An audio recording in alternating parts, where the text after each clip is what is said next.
खबर मैनपुरी से। उत्तर प्रदेश के मुख्यमंत्री योगी आदित्यनाथ आज मैनपुरी पहुंचकर उन्होंने समाजवादी पार्टी पर जमकर बोला हमला। कहा कि प्रदेश के लोगों ने उनकी लूट का मॉडल देखा है। ये लोग लूट मचाने वाले लोग हैं और उनके वास्तविक कारनामे देखते हो तो कन्नौज की घटित घटना और नवाब ब्रांड समाजवादी पार्टी का असली चेहरा है। कहा कि जब समाजवादी पार्टी की सरकार थी तो नौकरियों में वसूली होती थी, चाचा और भतीजा लूट किया करते थे, दोनों समान रूप से भागीदार हुआ करते थे। और कहा कि जब वसूली ज्यादा हो जाती थी तो चाचा को धक्का दे दिया जाता था और भतीजा बैग लेकर भाग जाता था। समाजवादी पार्टी परिवार पर हमला करते हुए योगी आदित्यनाथ ने कहा, यह दुनिया के अलग अलग द्वीपों में द्वीप खरीदे होंगे, लेकिन हम लोगों को इसी देश में रहना है। इशारों पर चाचा पर हमला करते हुए योगी आदित्यनाथ ने कहा, चाचा की नियति ऐसी है कि फटकार खाकर भी वहीं पड़े रहना है। कहा कि हमने कहा था कि हिंदुओं को आस्था का सम्मान करेंगे। आज आप देख रहे होंगे काशी में विश्वनाथ धाम है, आप देख रहे होंगे अयोध्या में भी भव्य मंदिर का निर्माण हो गया है। अयोध्या के मामले में अब कोई संदेह है क्या? और मथुरा वृंदावन में भी कार्य युद्ध स्तर पर चल रहा है। जब समाजवादी पार्टी की सरकार थी तब इन्होंने श्री कृष्ण जन्माष्टमी पर रोक लगा दी थी, नहीं मनने दी थी। कहा कि जब मैं आया 2017 में तब मैंने सभी जेल थानों में धूमधाम से मनाने के लिए कहा। जोरदार तालियों के साथ स्वागत। जो भी तुम्हारे था, आपको भी किया गया था। मैं पूछना चाहता हूँ बहनों और भाइयों, मैनपुरी जो कभी वीवीआईपी जनपद माना जाता था, लेकिन विकास के कार्य में क्यों पिछड़ गया? मैनपुरी तो हमारे ऋषियों की धरती रही है, मयन ऋषि से जुड़ी हुई धरती रही है, मार्कंडेय ऋषि से जुड़ी हुई धरती रही है। ये धरती चवन ऋषि के साथ जुड़ी रही है, इसका संबंध रहा है। और इस धरती का संबंध देश के स्वाधीनता आंदोलन से जुड़े हुए स्वाधीनता संग्राम सेनानियों से इसका संबंध रहा है। फिर पहचान का मोहताज करने वाले कौन लोग हैं आपके सामने? ये वही लोग हैं जिन लोगों ने आपके सामने जो पहचान का संकट खड़ा किया, आपके सामने पहचान का संकट खड़ा किया, प्रदेश के सामने उनके सामने अपने अस्तित्व का संकट खड़ा किया। इन लोगों ने सामाजिक ताने बाने को छिन्न नहीं किया। अराजकता और गुंडागर्दी इनके डीएनए का हिस्सा है और प्रदेश में इनका मॉडल देखना है तो मॉडल इनका विकास का नहीं है। ये लोग विकास का नहीं, विकास के कार्यों में लूट मचाने वाले लोग हैं। आपने इनके कारनामों को देखा होगा।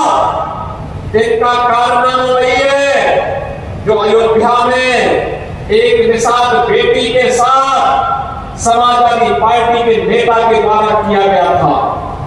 इनके घिनौने कृत्य वही है जो लखनऊ में एक बेटी को कैसे इन लोगों के द्वारा गिराया जाता है, ये इनका चेहरा है।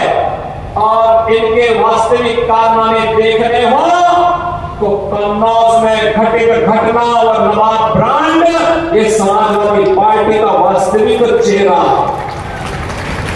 आज मैं आप सबसे यही कहने के लिए आया हूं कि बहनों और भाइयों, पहले सामाजिक ताने बाने को इन्होंने छिन्न भिन्न किया, प्रदेश को दंगों की आग में झोंका, विकास के लिए गरीब कल्याण के लिए जो धनराशि राज्य की लगनी चाहिए थी उसमें लूट खसोट किया, नौजवानों को मिलने वाली नौकरी में डकैतियां डाली गई। आज आप देख रहे होंगे कि कल हम लोग 1000 नौजवानों को सरकारी नियुक्ति पत्र देने जा रहे हैं।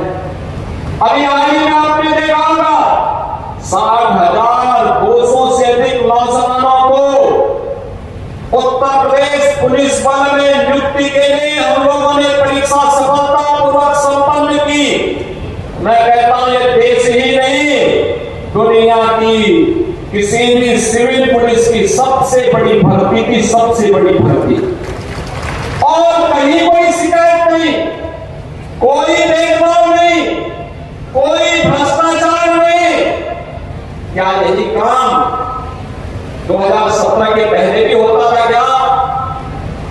2017 के पहले हर नौकरी बिकती थी, उसकी नीलामी होती थी। वसूली में चाचा और भतीजा समान के भागीदार होते थे और बाद में जब ज्यादा वसूली होती थी तो चाचा को धकेल दिया जाता था और भतीजा अकेले ही बैग लेके भाग जाता था। यही दृश्य पूरे प्रदेश का हुआ करता था। विकास के नाम पर यही लूट खसोट बची हुई थी, यही लूट पूरे प्रदेश में बची हुई थी। बहनों और भाइयों, इनको मैनपुरी की चिंता नहीं थी, इनको इटावा की चिंता नहीं थी, इनको स्वयं की चिंता थी, इनको प्रदेश की चिंता नहीं थी, क्योंकि इनको स्वयं की चिंता थी। और इसीलिए जब उनको लगा कि अब उत्तर प्रदेश सुरक्षित नहीं रहा, इन लोगों ने वो अपने लिए दुनिया के अलग अलग देशों में द्वीप खरीद लिए होंगे।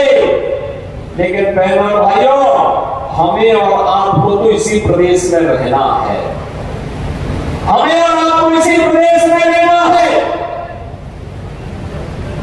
चाचा की तो नियति ही है हमेशा धक्का खा करके वहीं पड़े रहना।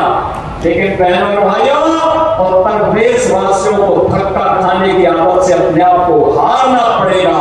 सम्मान के साथ राष्ट्रवादी मिशन का सिपाही बनकर के आगे बढ़ने की हमें आदत डालनी पड़ेगी। और इसी के लिए ये 450 करोड़ रुपए की विकास की परियोजनाओं की सौगात लेकर के आज मैं आपके पास इस मंच के साथ आया हूं। मैं आपको आह्वान करूंगा, आज तो प्रदेश में दंगा नहीं होता, आज तो प्रदेश में गुंडागर्दी